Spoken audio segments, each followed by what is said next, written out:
In the twilight of the Carolingian age, when Frankish kings still hunted beneath the oaks of the Ardennes, and every forest pool was thought to hide a nymph, there lived a solitary old woman in a clearing beyond the last mill.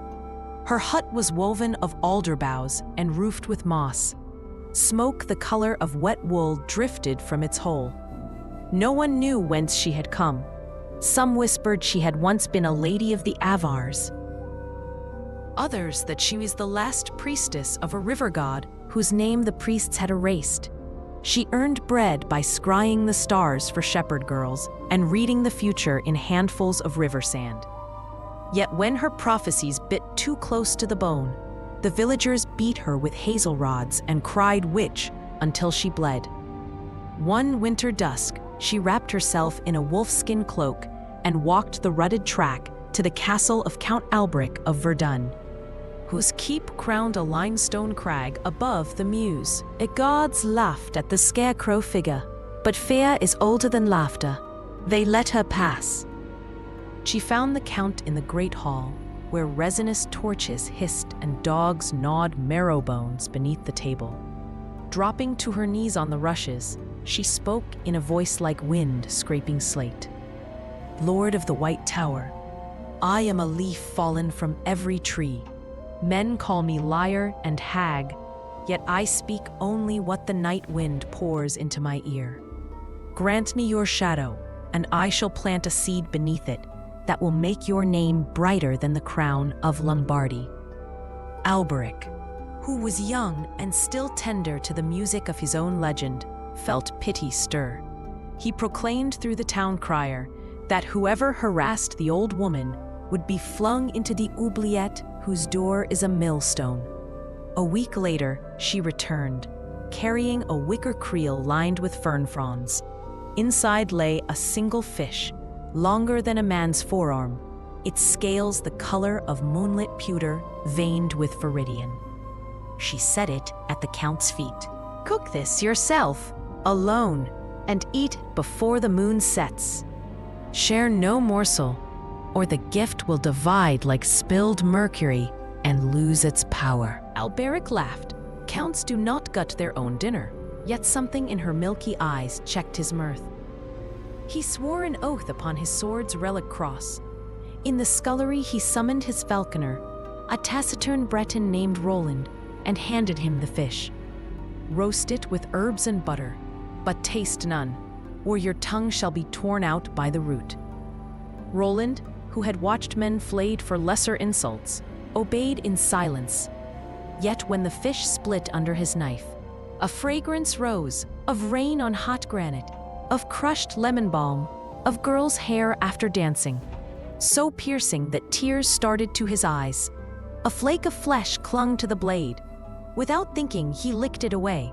At once the kitchen cat, a brindled mouser asleep on the flour sack, lifted its head and said in perfect langue d'Aïl, "If he drops a scrap, I shall be first to it, for that perfume is the very ghost of rivers."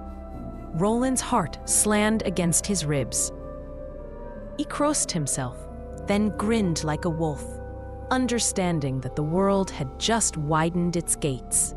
To hide his trespass, he dredged the fish in rye meal and pepper, returning it to the pan so the crust would disguise the missing morsel.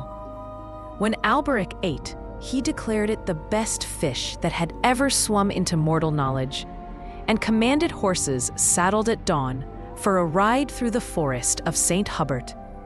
They cantered beneath leafless beeches, hooves drumming on iron-hard ground. Roland's bay gelding blew steam from its nostrils and muttered to the Count's black destrier, "Free air again, better than the stable's stale piss." The destrier replied, "Careful, if I gallop as I wish, this nightling will crack his skull on a branch and feed the crows." Roland laughed aloud. Alberic reined in, gauntleted hand on sword hilt. "Why do you laugh?" Roland, mind racing, answered, "I remembered a jest told by the cookmaid, sire, how a priest once mistook his own shadow for the devil and boxed its ears."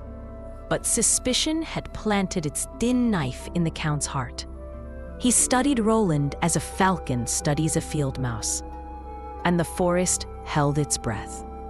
Behind them, unseen, the old woman watched from between holly trunks. Her lips moved soundlessly. One secret shared is a kingdom lost. Then she turned back into the green darkness, leaving only a single emerald scale, transformed into a shard of peridot, glimmering on the frost-rimed leaf mold. Count Alberic's suspicion hardened into certainty. Roland had tasted the moon-scaled fish. He kept the golden strand, finer than Byzantine silk, warm as a living pulse, coiled inside a reliquary of rock crystal that once held Saint Odile's tear. Then he pronounced sentence: "Ride, falconer. Find the maid whose head grows this hair, or by Michael's sword I shall gift your skull to the gatehouse crows." Roland received 3 days' bread, a purse of Venetian sequins, and the Count's second-best palfrey, an iron-gray gelding already suspicious of every shadow. He rode at dusk, the golden filament sewn into the lining of his gauntlet, praying to every saint whose name he could remember. On the third night, lost among beeches silvered by frost, he saw a brush fire racing toward an anthill tall as a chaplain's mitre. Without thinking, he beat out the flames with his cloak, smothering embers under fistfuls of leaf mold. A hush fell. Then the hill split open. Out marched a file of scarlet soldiers, bearing between them a grain of wheat, like a relic. Their queen, no larger than a linseed, stood upon Roland's boot toe and spoke in a voice that crackled inside his earbones. Southbourne knightling, the debt of 1,000,000 hearts is recorded. When despair clacks its teeth, remember us. A featherweight of honor settled on him. He bowed as to an empress and rode on. At the estuary of the Meuse, he found a crayfish-colored cog beached on the tide line, her crew mending nets stiff with salt. They greeted him in the Flemish tongue, eyes bright as new coins. "Seek you the girl of the gilded tresses? We have seen such hair floating upon the moon path. Board, and we'll ferry you before the wind changes." Roland stepped aboard. When the hinterland sank to a charcoal stripe, the fishermen's smiles vanished like sun behind cloud. They stripped him of purse, poniard, even the relic hair, and lashed him to the anchor stone. "Count Alberic's mercy is long," they sneered, "but the North Sea is longer." Overboard he went. The shock of the water kissed every wound awake. The rope slid, blessedly frayed by barnacles, and he rose gasping among moon-ribbed waves. A hatch cover drifted within reach. He clambered on, retching brine, and let the constellations steer him till dawn spat him onto a dunes of oyster shells. He was wringing out his cloak when 2 goshawks stooped out of the morning, talons locked in mortal duel. One, piebald and young, crashed at his feet, a slash across its breast, dripping saffron blood. The other winged away, screaming victory. Roland, remembering the ants, crushed sea lavender and plantain, packed the wound with green pulp, and bound it with a strip of his own shirt. Within a breath, the hawk leapt skyward, circled once, and settled on his wrist. "I am Wind of the Crag," it said, voice whistling through hollow quills. 3 leagues south rises the Argent Peak, where moonlight is mined like lead. In a cage of glass dwells Isabeau of the hair of gold. Beware, the mountain skirts are girdled with adders that dream they are dragons. The hawk lifted, casting a cross-shaped shadow.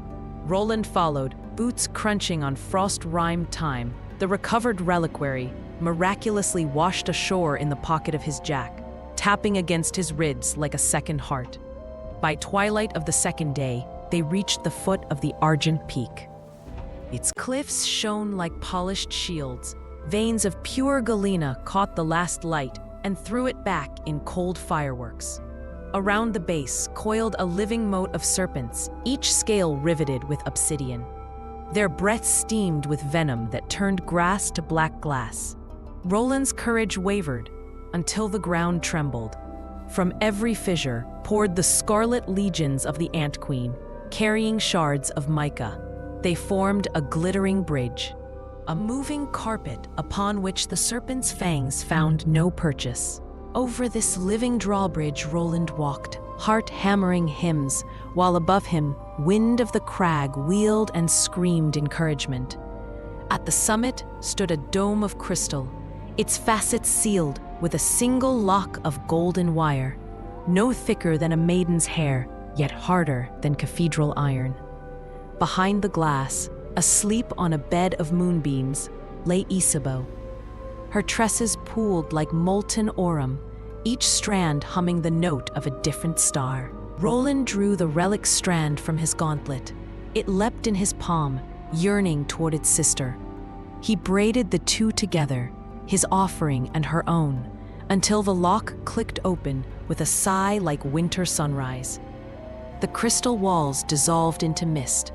Isabeau's eyes, pale as glacier milk, opened, and she spoke his name, though they had never met. Roland the Falconer, debt collector of small mercies, the world is wider than your lord's wrath. Will you carry me home, or shall we ride the wind until these tresses fade to common straw?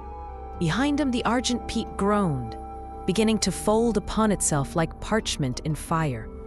Far below, Count Alberic's banner snapped in a wind that smelled of apples and treason, already climbing the slope. Roland looked at the hawk, at the distant sea, at the girl whose hair outshone every coin ever minted. He chose. At the mountain's hem, Roland lifted his eyes. Above him, the peak rose like a cathedral, raftered with snow, its crest crowned by a citadel of burnished marble, walls flashing rose gold, roofs tiled with electrum that drank the sun and gave it back as liquid light. When he asked for the royal keep, every shepherd pointed to gates hammered from single plates of sterling silver, tarnished blue about the rivets like old bruises. Inside the great hall, banners of vermilion silk snapped above a floor of black basalt, polished to mirror the soul.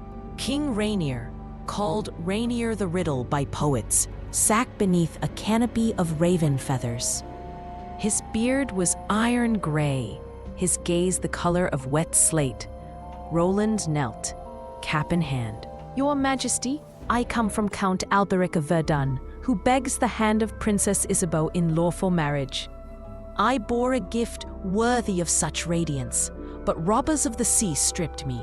I stand before you empty-pocketed, yet full of hope. A murmur rippled through the hall. No envoy had ever reached the Silver Keep alive. The mountain's girdle of venomous beasts devoured every herald before the first echo. Rainier drummed his fingers on the arm of his throne. Silver, shaped like a coiled wyvern. Hope is a thin coin, he said. Prove its weight. In 3 days bring me a necklace of 100 manstones, the honey-colored amber that forms only where warriors' hearts once beat. Drill each bead yourself and string them upon a thread of your own sinew. Succeed, and we shall speak of weddings. Fail, and your head shall ornament the highest pinnacle. Roland's stomach lurched. Amber he knew, but manstone was sailor lore. Petrified resin that entombed the final sigh of dying champions. The forests below were said to swarm with adders whose bite boiled blood, and wolves that walked on 2 legs when the moon was dented. Still he bowed and walked out under the weight of borrowed time. All that day he searched beneath yew and ash. Nothing glimmered except frost. Dusk bled across the sky. As he sank to a root, ready to commend his soul to whichever saint guarded lost causes, a whisper, thin as spider silk, brushed his ear. Is this the knight who quenched the fire at our gate? From the leaf litter rose a column of russet ants, each the size of a lentil, bearing between them a crumb of gold leaf. Their queen rode upon a beetle's jet shell. Her crown was a single hawthorn needle. Roland poured out his tale. The queen listened, antennae trembling. Rest, friend of small folk. Debt is a thread stronger than spider steel. We will comb the forest floor while you sleep. He pillowed his head on his cloak. All night a whistle traveled the undergrowth, a living conveyor of amber nuggets, some no larger than apple pips, others big as sparrow eggs, each the color of candle flame caught in honey. Worker ants, jaws jeweled with sap, drilled the beads with mandibles sharper than augers. By cockcrow they presented Roland with a chain that glowed like captured sunrise. Between every bead they had knotted a knot of grass so fine it seemed spun by moonlight. Tears scalded his cheeks. He tied the necklace about his neck, warm, weightless, pulsing faintly as if hearts still beat inside. King Rainier waited on the dais, flanked by barons in sable and ermine. Torch flame licked the silver pillows. Roland stepped forward and lifted the necklace. Light poured through the amber, painting the king's face with living gold. Rainier's eyes widened, then softened. No mortal hand could thread what the mountain itself hoards. You have bargained with powers I do not name, and they have favored you. Let the court record, this stranger has earned the right to speak of marriage. Trumpets of polished ox horns sounded. Doors carved with lilies and wyverns swung back. From a gallery of moon-colored silk emerged Princess Isabeau. Her hair, unbound, streamed like molten aurum, each filament catching torchlight and throwing it back as liquid starfire. The hall fell silent. Even the banners forgot to breathe. She descended the stair, eyes the pale green of glacier water. When she smiled, Roland felt the wounds of every road, every betrayal close clean. Rainier lifted his scepter. By this amber that once beat in warriors' breasts, I bind the heart of Isabeau to the courage of Roland of Verdun. Let none sever what the mountain, the forest, and the sea have witnessed. Applause broke like surf. Minstrels struck lutes. Wine flowed in silver ewers. Yet beneath the rejoicing, Roland heard a quieter music. The click of ant mandibles, the rustle of raven wings, the far-off laughter of a fish that had once spoken in a kitchen at midnight. He touched the necklace at his throat and knew the trial was not ended, only transformed. Love, like amber, preserves, but it also traps whatever walks into its light. Princess Isabeau rode beside Roland through the alpine dawn, her veil of gold thread fluttering like a banner of dawn itself. Yet every league nearer to Verdun tightened the cord of her thoughts. At the last ford she reined in, cheeks pale as mountain milk. "Moland," she whispered. "The hand I bear is pledged to Count Alberic, not to the man who brought the message. But hearts are no one's vassal. Stay, stay and be my lord in truth. A crown may be hammered from iron or from mercy, which is heavier only the wearer knows." Roland's answer was a look, half lightning, half prayer. They spoke no more, but from that moment, a secret covenant bound them, silent as the ring of amber he still wore beneath his hauberk. Count Alberic awaited them beneath the gatehouse of Verdun, all velvet and boar skin, his beard pomaded with cinnamon. When Isabeau dismounted, the courtyard tiles seemed to warm beneath her slippers. Men forgot to breathe. Alberic's small eyes, nested in fat, glittered with triumph. Yet at the feast, he ate like a starved bear, grease jeweling his collar, while Isabeau's cup remained full. That night, she withdrew to the chapel tower and wept into the sleeve of her chemise, for the man who would possess her body had already gorged her future. Next morning, Alberic summoned Roland. "Bring me blood oranges from the south garden," he commanded, loud enough for pages to hear.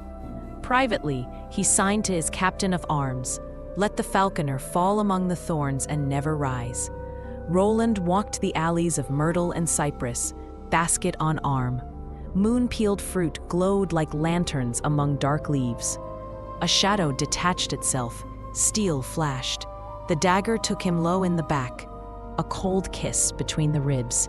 He fell, mouth filling with the iron taste of departure. From the balcony above, Yusabo saw the murderer wipe his blade on grass and slip away. She flew down staircases of spiral stone, skirts ballooning like sails. Kneeling, she crushed the last leaves of the healing plant the hawk had once shown her, Dracocephalum argentatum, dragon head of the moon, and pressed the sap between Roland's lips. The wound closed like a purse drawn tight.